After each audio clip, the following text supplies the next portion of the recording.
अच्छा, आज था सीए इंटर का डायरेक्ट टैक्स का पेपर मई 26 का। ये पेपर किस तरीके से आया, क्या आया, सब बातें करेंगे डिटेल इस पेपर रिव्यू के बारे में। इस पेपर के अंदर में हम आपको आंसर नहीं बता रहे हैं, बट पेपर कैसे आया था, उसमें मोस्ट प्रोबेबली चीजें आपने क्या ध्यान में रखनी चाहिए थी, ये सारी चीज बताते हैं। और इसका कहीं पे भी ये इंटेंशन नहीं है कि आप इस पेपर का टेंशन लेकर के आप अपने अगले पेपर को ना देखें। अगर आप वो स्टूडेंट है जिसको पेपर लेकर के या पेपर रिव्यू देख करके प्रेशर आ जाता है और इसके आगे के पेपर आपके बाकी है, तो आपने डेफिनेटली इस वीडियो को बाद में देखना चाहिए, कुछ दिनों बाद जब आपके बोथ ग्रुप के पेपर कंप्लीट हो जाए। और अगर आप सिर्फ एक ग्रुप देने वाले स्टूडेंट थे और ये आपका लास्ट पेपर है, तो बधाई हो, ये पेपर रिव्यू आपने देख लेना चाहिए ताकि आप ये डिसाइड कर सके कि आपके आगे के प्लान ऑफ एक्शंस क्या होने वाले हैं। पेपर के अंदर में हम डिटेल रिव्यू करें इससे पहले आप हमारे चैनल को सब्सक्राइब कर लीजिए और मैं आपसे इंस्टाग्राम पे भी मिल जाऊंगा। आइए सबसे पहले बात करते हैं डीटीआईडीटी 50-50 मार्क का पेपर होता है। इस पेपर के अंदर में करीब 15 मार्क के, दैट इज 30% के जो है आपके एमसीक्यू आते हैं। एमसीक्यू की अगर बात करूं तो एमसीक्यू इजी थे, पर हाँ पेपर लेंदी था और पेपर कई जगह पे कई ट्विस्ट एंड टर्न्स देता है, जिसको अगर आपने मिस किया होगा तो डेफिनेटली आपके अटेम्प्ट लगने के चांसेस बढ़ जाते हैं या एटलीस्ट एग्जामिशन के स्कोर आने में आप रुक जाते हैं। आइए समझते हैं सबसे पहले पार्ट 2 और बाद में अपन एमसीक्यू की तरफ जाएंगे। हर बार की तरह इतिहास अपने आप को रिपीट करता है और पहला क्वेश्चन जो आता है टोटल इनकम पे आता है। 15 मार्क का क्वेश्चन होता है और जनरली ये क्वेश्चन दो एंगल से सॉल्व करना होता है, ओल्ड स्कीम और न्यू स्कीम के हिसाब से। इतिहास अपने आप को रिपीट कर रहा है और बिल्कुल इस बार भी आपको क्या करना था, बोथ रिजिम से सॉल्व करना था। क्या निकालना था जी? टोटल इनकम निकालना था, टैक्स लायबिलिटी भी निकालना था। एट द सेम टाइम आपको क्या करना था जी? आपको सजेस्ट करना था which one is more beneficial to him, assuming इसके पहले उसने क्या किया है, never opted for the default scheme. इस बार वो लेना चाहता है, अब बताइए आपको क्या करना है। अगर मैं टोटल इनकम की बात करूं तो क्या ये क्वेश्चन इजी था, हार्ड था या लेंदी था? सर मैं कहूंगा ये क्वेश्चन इजी था पर लेंदी बहुत था। ऐसा हो सकता है कि कई छोटी बड़ी चीजें आपने मिस कर दी हो। आइए समझते हैं क्या क्या चीजें थी। सबसे पहले एसएससी रेसिडेंट था, सीनियर सिटीजन था। टैक्स निकालते वक्त ये इन्फॉर्मेशन बड़ी काम की है अगर आप ओल्ड स्कीम में है तो, है ना। न्यू स्कीम में इसका कोई काम नहीं है। एट द सेम टाइम वो मैन्युफैक्चरिंग में कर रहा है। ये किस काम के लिए है? Additional depreciation, that too in old scheme. New scheme में ये काम की इंपॉर्टेंट डेफिनेशन नहीं बनती है। यहां से चीजें आगे बढ़ते हैं। सबसे पहले तो डेप्रिसिएशन से रिलेटेड एडजस्टमेंट है। दूसरा एडजस्टमेंट है, इंटरेस्ट पे किया गया है to buy a pollution control equipment. अब यहाँ पे बच्चों को एक ध्यान रखना पड़ेगा कि सबसे पहले जो इंटरेस्ट पेड है ये एक इक्विपमेंट बाय करने के लिए है जिसके ऊपर मिलता है डेप्रिसिएशन। अब यहाँ पे दो चीजें ध्यान में रखनी थी। पहला, पोल्यूशन कंट्रोल इक्विपमेंट के ऊपर जो डेप्रिसिएशन का रेट होता है ये 40% होता है, दैट इज 40%। और दूसरा कि ये जो इंटरेस्ट है ये कैपिटल एक्सपेंडिचर है जिसको असेट की कॉस्ट के अंदर में ऐड करना चाहिए था। आपको असेट की कॉस्ट के अंदर में इसे ऐड करके फिर इसके ऊपर डेप्रिसिएशन निकालना चाहिए था और ये जो इंटरेस्ट है इसको क्या करना चाहिए? डिसअलाउ करना चाहिए। इसके आगे बढ़ते हैं। यहाँ पे एमएसएमई से रिलेटेड, चिल्ला चिल्ला के मैंने रेगुलर और फास्ट ट्रैक में बोला था, एमएसएमई से रिलेटेड क्या आने वाला है, ये चीज आने वाली है और ये आई भी। एबीसी एनालिसिस में भी हालांकि मैंने ये चीज बताई थी, तो आपने ये देखना था कि भैया हाँ एबीसी एनालिसिस के हिसाब से एमएसएमई पे चीजें आई। और एमएसएमई से रिलेटेड एक और बात आपको याद रखनी थी कि यहाँ पे कोई अग्रीमेंट नहीं है। अब लॉ आपको बताता है कि जब अग्रीमेंट नहीं है तो पेमेंट इतने दिन में हुआ है, होना चाहिए। आपको बस ये देखना है कि ये पेमेंट ट्रांजैक्शन के इतने दिन में अगर हुआ है तो ये अलाउ होना चाहिए, नहीं तो ये डिसअलाउ होना चाहिए। इसके बाद आगे बढ़ते हैं। आपको इंटरेस्ट मिला है on enhance compensation on compulsory acquisition based on the court order. Interest on compensation, enhance compensation IFOS में टैक्सेबल होता है, तो पीजीबीपी कंप्यूट करते वक्त इसको आपने लेस करना चाहिए था और आईएफओएस का एक सेपरेट वर्किंग नोट बना के आपने वहां पे डालना चाहिए था। ये जो इंटरेस्ट है इसके अंदर में 50% का डिडक्शन मिलता है। आईएफओएस कंप्यूट करते वक्त आपको ध्यान में होना चाहिए था। यस और नो मालिक? ओके। इसके बाद आपका एक और डेट दी है कि ये एक्चुअली कब आपके बैंक अकाउंट में रिसीव हो गया है। अब रिसीव कब हुआ ये रेलेवेंट है क्या आपके लिए? हाँ जी सर, ये बहुत ज्यादा रेलेवेंट है क्योंकि सेक्शन 145 भी कहता है कि जिस साल ये एक्चुअली रिसीव होता है ये उस साल टैक्सेबल होता है। अब ये रिसीव हो रहा है 20 मई 2026 को, कोर्ट का ऑर्डर आ चुका है, लेकिन क्या कोर्ट के ऑर्डर के बेसिस पे इसकी टैक्सेबिलिटी बन सकती थी क्या? मुझे लगता है नहीं। क्यों? क्योंकि ये जिस टाइम एक्चुअली रिसीव होता है ये उस साल टैक्सेबल होता है, चाहे interest on compensation, enhance compensation हो या फिर एनहांस कंपनसेशन हो। ये उस साल रिसीव होता है जिस साल आपको एक्चुअली वो रिसीव हुआ है, उस साल टैक्सेबल होता है जिस साल रिसीव हुआ है। अब ये जो रिसीव हुआ है ये आफ्टर 31 मार्च हुआ है और इसी के लिए क्या होना चाहिए, इसकी टैक्सेबिलिटी को आगे के साल में डिफर करना चाहिए, इसे पीजीबीपी से यहाँ से हटा देना चाहिए और आईएफओएस में कंसिडर करते वक्त ये नोट आपने वहां पे मेंशन करनी चाहिए कि इसकी टैक्सेबिलिटी अगले साल के अंदर में जानी चाहिए। इसके बाद आपने क्या किया है, अकाउंट पे चेक से पॉलिटिकल पार्टी को कंट्रीब्यूट किया है, तो भैया यहाँ पे ओल्ड स्कीम के अंदर में इसका रिडक्शन मिल जाएगा, पर न्यू स्कीम में आपको इसका रिडक्शन नहीं लेना चाहिए। At the same time 2 lakh rupees का डिविडेंड रिसीव हुआ है इंडियन कंपनी से, जो पीएनएल के अंदर में क्रेडिट नहीं हुआ है, तो आपने इस इनकम को आपकी इनकम मानना चाहिए। डिविडेंड के ऊपर इन्होंने इंटरेस्ट पे किया है। अब डिविडेंड अर्न करने के लिए जो इंटरेस्ट आप पे कर रहे हैं, इसको एक्सपेंडिचर में डिडक्शन मिल जाएगा। तो आईएफओएस के अंदर में होपफुली आपने क्या किया होगा, डिविडेंड से इंटरेस्ट इनकम को माइनस किया होगा। कितना लिमिट दी हुई है, 20% of the dividend, 20% of the dividend received और interest paid whichever is lower. तो आपने होपफुली ये किया होगा। और उन्होंने बोला था कि भैया ये डिविडेंड जो है ये टीडीएस के एम्बेड लिमिट से नीचे है, तो आप समझ के चलिए क्या है ऐसा। इसके आगे आपने एक लोन लिया है, शेड्यूल बैंक से होम लोन लिया है सेल्फ ऑक्यूपाइड प्रॉपर्टी को परचेज करने के लिए। इंटरेस्ट की अमाउंट भी दी है और प्रिंसिपल रिपेमेंट भी दिया है, जो बैंक अकाउंट में रिफ्लेक्ट हो रहा है। और साथ ही साथ मैं आपको बताया म्युनिसिपल टैक्स एक्चुअली पे किया गया है from your saving bank account. अब यहाँ पे एक चीज आपको याद रखनी चाहिए, सबसे पहली बात कि भैया जो आप घर ले रहे हैं, ये घर कौन सी प्रॉपर्टी है, सेल्फ ऑक्यूपाइड प्रॉपर्टी है। ये घर कौन सी प्रॉपर्टी है, अगर ये सेल्फ ऑक्यूपाइड प्रॉपर्टी है, क्योंकि इन्होंने यहाँ पे लिख रखा है, तो सेल्फ ऑक्यूपाइड प्रॉपर्टी के केस में ओल्ड स्कीम के अंदर में तो आपको इंटरेस्ट का डिडक्शन मिल जाएगा, जिसकी मैक्सिमम लिमिट 2 लाख तक की होगी। पर न्यू स्कीम में इसका बेनिफिट नहीं मिलने वाला। होपफुली आप लोगों ने ये याद रखा होगा। यस और नो, होपफुली ये आपने याद रखा होगा। At the same time municipal tax जो आप पे कर रहे हैं, क्योंकि प्रॉपर्टी सेल्फ ऑक्यूपाइड प्रॉपर्टी है, इसका डिडक्शन नहीं मिलना चाहिए। अब एक और सवाल उठता है, क्या ये म्युनिसिपल टैक्स जो है ये आपने पीएनएल में डेबिट करना चाहिए क्या? मतलब क्या पीजीपीपी कंप्यूट करते वक्त आपने इसे एड बैक करना चाहिए क्या? तो मेरा ओपिनियन है नहीं। सर क्यों नहीं?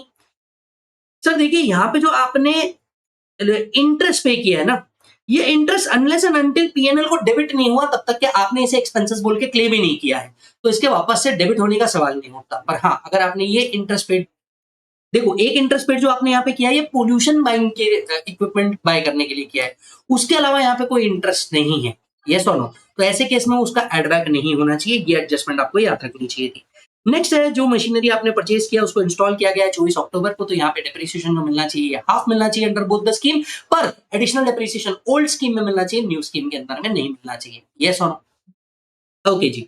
इसके बाद में आपने जो एयर कंट्रोल इक्विपमेंट परचेज किया है, right, was previously used outside India. अब यहाँ पे ये लाइन ने ना पूरे एडिशनल डेप्रिसिएशन के गेम को बदल दिया। बस ये एक लाइन ने पूरे एडिशनल डेप्रिसिएशन के गेम को बदल दिया। जनरली पोल्यूशन कंट्रोल इक्विपमेंट के ऊपर 40% का डेप्रिसिएशन मिलता है, जब जानता है हम पहचानते हैं, क्वेश्चन सॉल्व किए हैं, लेकिन वो प्रीवियसली यूज्ड है। वो क्या है? सेकेंड हैंड है। सेकेंड हैंड एसेट के ऊपर आपको एडिशनल डेप्रिसिएशन नहीं मिलता, भले ही आप मैन्युफैक्चरिंग में हो। तो ये लाइन जिसने मिस करी होगी, उसका हो सकता है कि यहाँ पे मार्क्स कटे। हालांकि कितने मार्क्स कटेंगे दैट डिपेंड्स आपने इसके अलावा क्या ग्रॉसली गलत किया है। फिर इसके बाद आपको बता दे कि इक्विपमेंट डिलीवर हुआ था 15 सितंबर को और पुट टू यूज हुआ था 1 अक्टूबर को, तो लॉजिकली इसके ऊपर फुल डेप्रिसिएशन आपने मिलना चाहिए, more than 180 days used. Central government ने कंपल्सरीली एक्वायर किया फैक्ट्री बिल्डिंग को, which has been used for manufacturing, right, और उसने ये जो कंपनसेशन था उसको डिपॉजिट कर दिया था कैपिटल गेन अकाउंट स्कीम के अंदर में, और बिल्डिंग परचेज की थी और उसकी डब्ल्यूडीवी से रिलेटेड चीजें बताई भी है यहाँ पे। And he has shifted the production to a leased building till the purchase of new factory building, right. और उसने अल्टीमेटली क्या किया, न्यू फैक्ट्री बिल्डिंग परचेज किया जो 10% ब्लॉक के अंदर में आ रही है। तो अब अंडरस्टैंड कीजिए क्या है। Land and building which was used for industrial undertaking has been sold, that is compulsorily acquired, और बदले में उसने क्या लिया है, लैंड एंड बिल्डिंग लिया है। तो यहाँ पे सबसे पहले क्या आना चाहिए था, 54D का एडजस्टमेंट भी यहाँ पे कवर किया गया है। बहुत सालों बाद आपको कैपिटल गेन के अंदर में 54D भी लाया गया है, which is relevant thing. Yes, तो यहाँ पे ये आपने ध्यान रखना चाहिए था। ये एक हार्ड एडजस्टमेंट थी, एक्सेप्टेबल है। एट द सेम टाइम आपने एक बात याद रखनी चाहिए थी, जो बिल्डिंग है ना ब्रो, यहाँ पे ये जो बिल्डिंग है, राइट, ये बिल्डिंग है जिसकी डब्ल्यूडीवी दी हुई है। मतलब नेचर ऑफ गेन जो आना चाहिए, कौन सा आना चाहिए, शॉर्ट टर्म कैपिटल गेन आना चाहिए। ये याद रखना पड़ेगा। तो ये हो सकता है इन्फॉर्मेशन सिर्फ आपको काय के लिए दियो, घुमाने के लिए दियो, with respect to depreciable asset. याद रखना, क्योंकि डेप्रिसिएबल एसेट में क्या माइनस होता है, डब्ल्यूडीवी माइनस होता है। होपफुली आपने ठीक किया होगा। बढ़ते हैं आगे। फिर आता है question number 2A। Question number 2A residential status के ऊपर एक क्वेश्चन था। अब ये रेसिडेंशियल स्टेटस का ही सिर्फ क्वेश्चन नहीं था, क्योंकि इसके अंदर में रेसिडेंशियल स्टेटस के साथ साथ आपको टोटल इनकम भी निकालनी थी, बट ये पूरा कैलकुलेशन करना था आपको ओल्ड स्कीम के हिसाब से। ही do not opt out of the default scheme, sorry, he do not opt out of the default scheme लिखा हुआ है। तो भैया ये आपको न्यू स्कीम के हिसाब से इसका कैलकुलेशन करना चाहिए था। And at the same time he is an Indian citizen, है ना, जो फॉरेन के अंदर में है, never visited India in between, He resigned from the company, completed all the formality in UAE, and came back to India to join this particular company as a CEO. तो भैया Indian citizen है, who was outside India, coming to India. ठीक है, अब उसकी foreign से आई हुई income भी यहाँ पे दिख रही है, और सैलरी जो है ये यूएसए के अंदर में टैक्स नहीं हुई है. Indian citizen who is outside India coming to India for a visit, और इंडिया में आकर के उनकी इनकम कितनी है इस बेसिस पे उसका रेसिडेंशियल स्टेटस निकलना चाहिए. यस सोनू मालिक. एट द सेम टाइम वो यहाँ पे कह रहे हैं कि उसकी ग्रॉस सैलरी जो है वो इंडियन एंटिटी से जो आई है ये 8,50,000 ही हुई है. तो इस बेसिस पे आपका रेसिडेंशियल स्टेटस यहाँ पे निकलना चाहिए. साथ ही साथ में उन्होंने क्या किया है, कुछ लिस्टेड कंपनी के शेयर्स इन्होंने सेल किए हैं. लिस्टेड कंपनी के शेयर्स अगर इन्होंने सेल किए हैं तो यहाँ पे 112A की एप्लीकेबिलिटी लाया जाएगा, क्योंकि फेयर मार्केट वैल्यू भी 31/1/2018 को दिया गया है. STT was paid which was not allowed as deduction, right?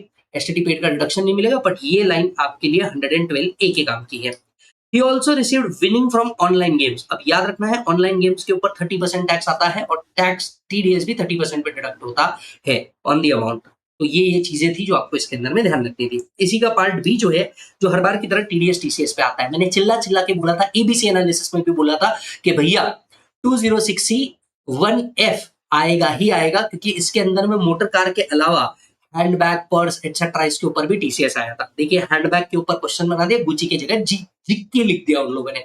और भाई साहब इंस्टीट्यूट ऐसी कोई भी हरकत करके आपको सिर्फ घुमाने की कोशिश कर रहा था. यहाँ पे हैंडबैग के ऊपर TCS आना चाहिए कि नहीं. एट द सेम टाइम वो गिफ्ट जो दे रहा है वो अपनी वाइफ को दिखा रहा है, तो भैया क्वेश्चन लोगों के मन में ये भी आ जाता है कि वाइफ को दिया हुआ गिफ्ट क्योंकि रिलेटिव है वो तो एग्जाम्प्ट है. भाई साहब वो एग्जाम्प्ट हो या ना हो, इसके ऊपर TCS होना चाहिए, ये फिक्स बात है ना. नोटिफाइड गुड्स के अंदर में है. नेक्स्ट आता है ये वाला क्वेश्चन, इसके ऊपर मुझे लगता है TDS नहीं होना चाहिए. सर क्यों? 194C अगर कहता है, अगर आप क्या कर रहे हैं, वर्क्स कॉन्ट्रैक्ट दे रहे हैं जिसमें आप मटेरियल सप्लाई नहीं कर रहे, नो मटेरियल वाज सप्लाइड. ये सिमिलर क्वेश्चन आपके मॉड्यूल में भी है, हमारे MRP बुक के अंदर में भी है कि अगर आप मटेरियल नहीं दे रहे, ना आपका कोई रिलेटिव मटेरियल नहीं दे रहा, तो TDS 194C में नहीं होना चाहिए.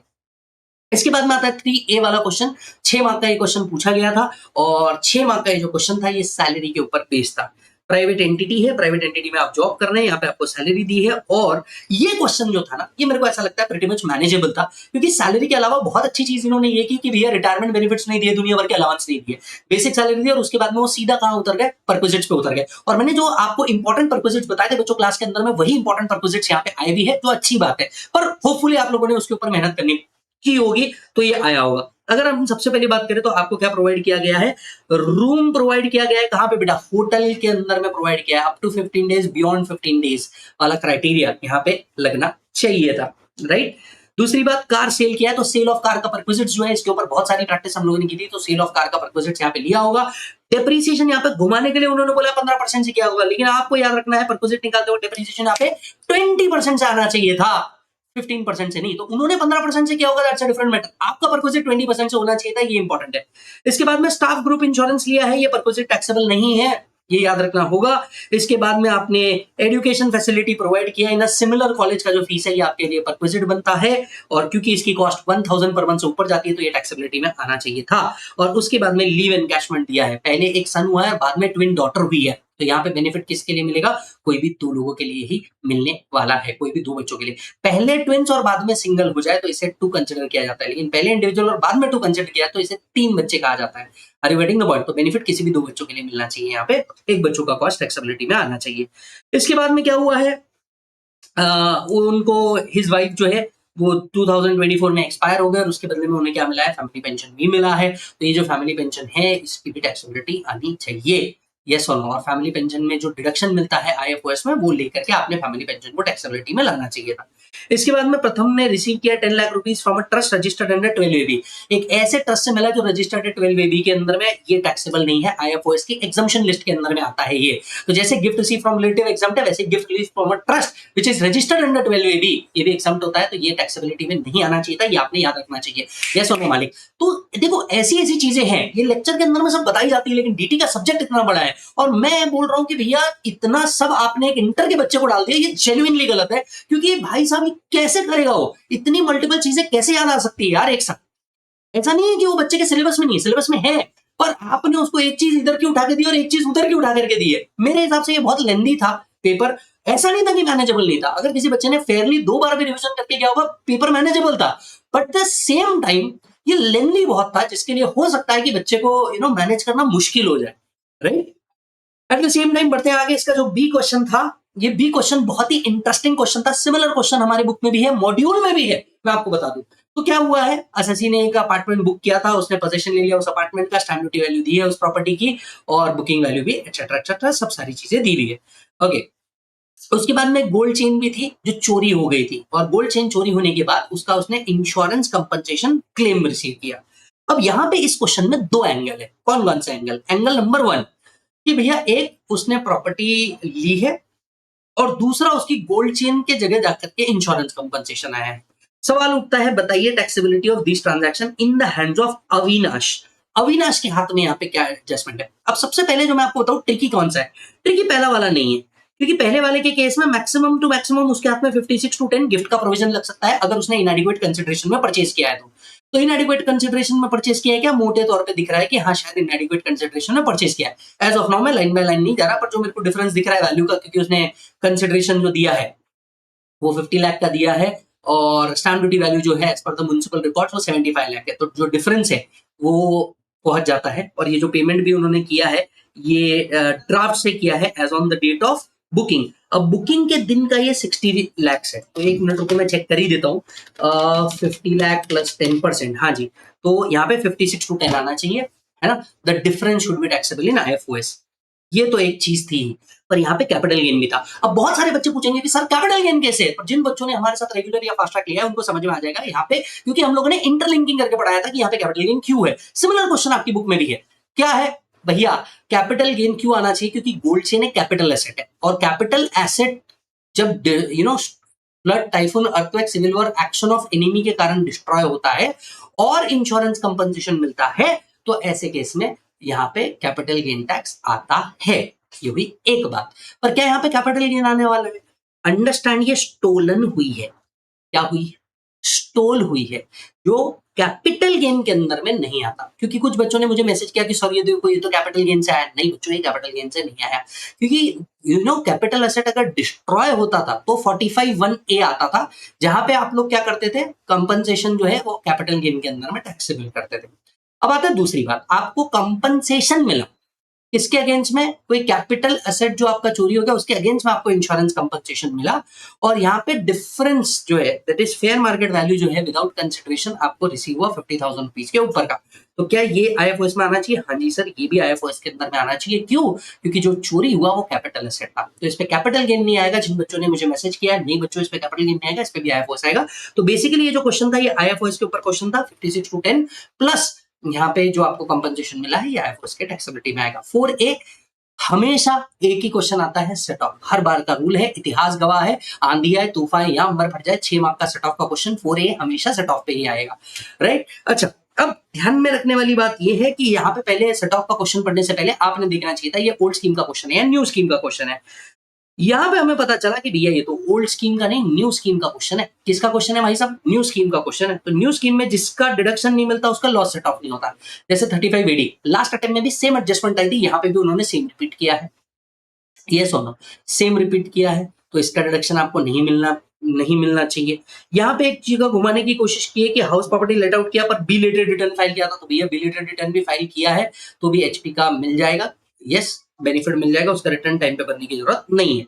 लॉस फ्रॉम बेटिंग का बेनिफिट नहीं मिलना चाहिए, तो यहाँ पे नहीं आएगा। Loss from maintenance of horses का बेनिफिट मिल जाना चाहिए, but only against the similar income, है ना। और एट द सेम टाइम उन्होंने यहाँ एक क्लबिंग का एडजस्टमेंट डाला है कि भैया उनकी माइनर डॉटर ने क्या किया है, परफॉर्म किया है टीवी के ऊपर, और क्योंकि ये एक टैलेंट है इनकम है, इसलिए ये क्लबिंग नहीं होना चाहिए। ओके मालिक, ये कुछ एडजस्टमेंट है, इजी क्वेश्चन था, ये मैनेजेबल था, अच्छा क्वेश्चन था।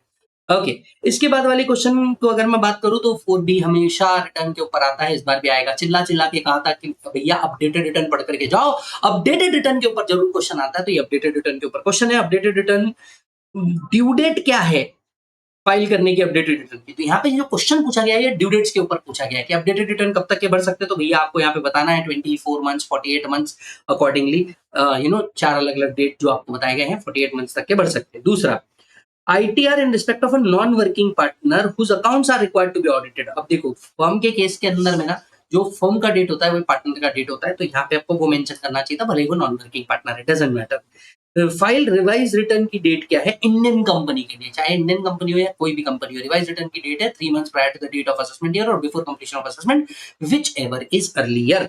तो यहाँ पे वो मेंशन करना चाहिए था।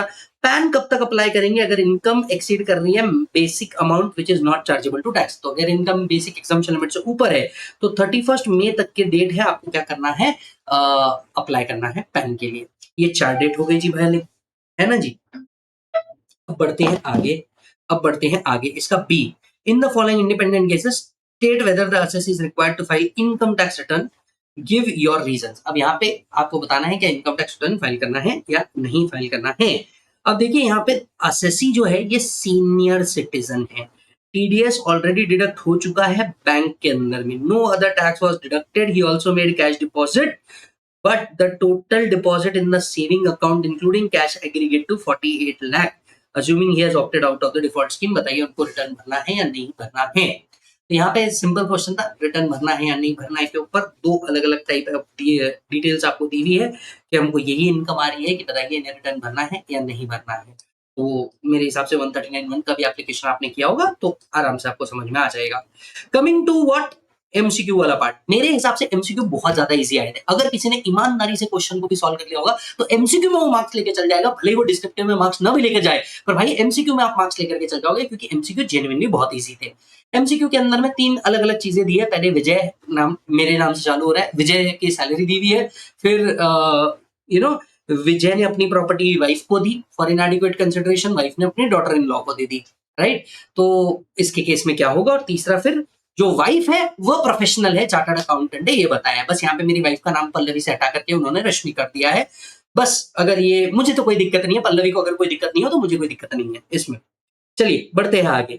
सबसे पहली चीज बताइए कि भैया बताइए ये जो इनकम आ रही है अगर इंस्टेड विजय भानु को दे देता इसके मेजर सन तो क्या होता। देखिए अगर भानु को वो दे देता तो क्लबिंग प्रोविजन अट्रैक्ट ही नहीं होती, क्योंकि क्लबिंग प्रोविजन तब अट्रैक्ट होती है जब आपका रिलेशनशिप या तो स्पाउस हो या तो सन्स वाइफ हो। तो अगर ये उठा करके मेजर सन को दे देता है तो यहाँ पे सिर्फ विजय के हाथ में टैक्सेबिलिटी आनी चाहिए, भानु के हाथ में आनी नहीं चाहिए, पहला पॉइंट। दूसरा कि बताइए क्या उनको डिडक्शन मिलेगा या नहीं मिलेगा।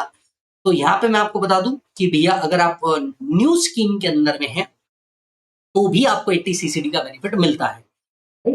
कितना मिलेगा वो that needs to be calculated obviously, right. But new scheme के अंदर में आपको 80 सीसीडी सबसेक्शन 2 का बेनिफिट मिलता है, 1 का नहीं मिलेगा ओल्ड स्कीम के अंदर में, राइट। पर न्यू स्कीम के अंदर में 80 सीसीडी 2 का बेनिफिट मिलता है। इन दोनों में से कितना मिलेगा that needs to be calculated, जो मैं भी नहीं कर रहा हूँ।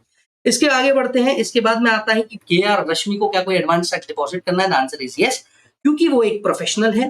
वेट अ मोमेंट, क्योंकि वो एक प्रोफेशनल है और प्रोफेशनल होने के साथ साथ उनकी इनकम 45 लाख है, मतलब 50 लाख के मार्क के नीचे है, मतलब जाहिर सी बात है वो प्रिजम्पटिव इनकम के अंदर में कवर हो रही होगी, तो उनको अपना एडवांस टैक्स 15 मार्च तक के पे करना चाहिए। इजी क्वेश्चन था।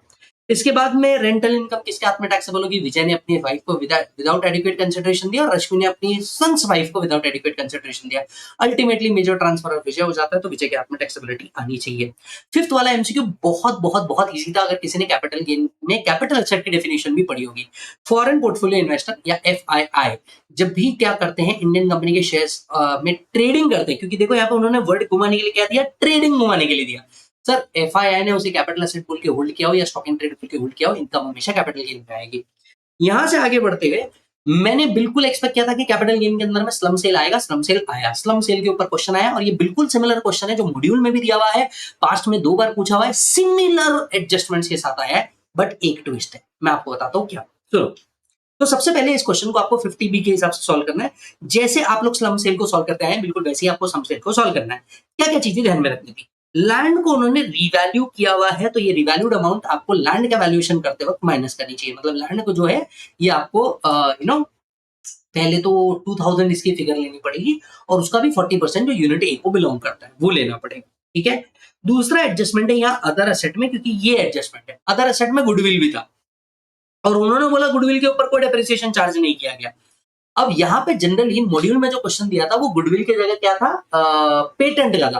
पेटेंट के ऊपर डेप्रिसिएशन होता है, तो जनरली वो जो प्रॉब्लम सॉल्व किया था उसमें से डेप्रिसिएशन माइनस किया जाना चाहिए। यहाँ पे गुडविल के ऊपर डेप्रिसिएशन आता ही नहीं, ये बात आपको याद रखनी चाहिए। गुडविल के ऊपर डेप्रिसिएशन आता ही नहीं, ये बात आपको याद रखनी चाहिए, और उस बेसिस पे ये क्वेश्चन क्या होना चाहिए था, सॉल्व होना चाहिए था। हालांकि स्लम सेल का क्वेश्चन अगर किसी ने भी अच्छे से सॉल्व किया है, slump sale total asset minus liability निकाल के नेटवर्थ भी अगर किसी ने निकाल दिया तो बहुत इजी क्वेश्चन था। कुछ क्वेश्चन का जवाब मैं आपको देता हूँ। जैसे पहला एमसीक्यू हो गया, पहला एमसीक्यू के अंदर में उन्होंने बोला भैया पहले तो ये बताओ अमाउंट ऑफ कैपिटल गेन कौन सा है, घुमाने के लिए आपको शॉर्ट टर्म और लॉन्ग टर्म दोनों दिया। अब यहाँ पे एक हिडन ट्विस्ट क्या है मैं आपको बताता हूँ। जिसने भी यहाँ पे शॉर्ट टर्म सिलेक्ट किया है ना, ये वैसे ही गलत है। सर क्यों? रीजन, स्लम सेल एक ऐसी चीज है जिसमें होल्डिंग पीरियड 36 मंथ्स का है, और उन्होंने बोला है कि भैया यहाँ पे जो इन्होंने सेटअप होल्ड किया है ये 2012 से होल्ड किया है, जिसका मतलब है कि इसका नेचर लॉन्ग टर्म ही हो सकता है। समझ में आई बात? Figure that needs to be calculated, मैं अभी उस पर नहीं जा रहा हूं। नेक्स्ट, इसके बाद में उन्होंने बोला कि भैया टीडीएस कितना होना चाहिए, इसका आंसर 2700 आएगा। क्यों? प्रोफेशनल को पेमेंट किया है, इधर देखिए, प्रोफेशनल को पेमेंट किया है और कमीशन पे किया है, तो भैया जो प्रोफेशनल है इसके ऊपर 10% का कमीशन होगा, और जो कमीशन है इसके ऊपर मालिक 5% का होगा, तो शायद 2700 रुपए आता है, जो मैंने पहले कैलकुलेट किया था। नेटवर्थ निकालना बोला है, कैपिटल गेन सॉल्व करने के लिए आपने नेटवर्थ जरूर निकाला होगा, which is total asset minus total liability, yes, excluding the share capital and reserves. ये आपका एमसीक्यू बन रहे हैं 8 के 8। अगर मैं बात करूं कुल बचा सम मिला क्या हुआ क्या नहीं हुआ, तो मैं आपको बता दूं पेपर हाँ लेंदी था। दूसरा, पेपर में एमसीक्यू वाला पार्ट जो था वो बहुत इजी था, बहुत अच्छे से मैनेजेबल था, तो आपको वहां पे मार्क्स मिलने चाहिए। टोटल इनकम अगर आपको डिस्टर्ब भी करता था तो बाकी का पेपर ओवरऑल मैनेजेबल था। जीएसटी के जो डिटेल्स है ये आपको करण सतीजा सर बताएंगे, मेरे बाद उनका भी वीडियो आने वाला है जो आपको करण सतीजा सर बताएंगे कि क्या था क्या नहीं था। बट हाँ, डीटी का पेपर अगर मैं ओवरऑल बात करूं लेंदी, एमसीक्यू वाज इजी, बाकी चीजें ट्रिकी, है ना। ओवरऑल देखा जाए तो बिलो एवरेज नहीं था, ये एवरेज के अबव वाला पेपर था। बट हाँ, ये एक्सट्रीमली हार्ड पेपर नहीं था। अगर आपने इसको कंसेप्चुअली पढ़ा है, बहुत अच्छे से क्वेश्चन आंसर सॉल्विंग करी है, और आपने क्लास के अंदर में सिर्फ रॉट लर्निंग नहीं करी है, अच्छे से अगर किसी ने सॉल्विंग करी है तो ये उसके लिए था, है ना जी मालिक। बाकी कुछ कहना होगा या कुछ बात करनी होगी, मैं आपको मिलूंगा इंस्टाग्राम के ऊपर, और तब तक के लिए आप अपना ध्यान रखिए। Bye bye and take care.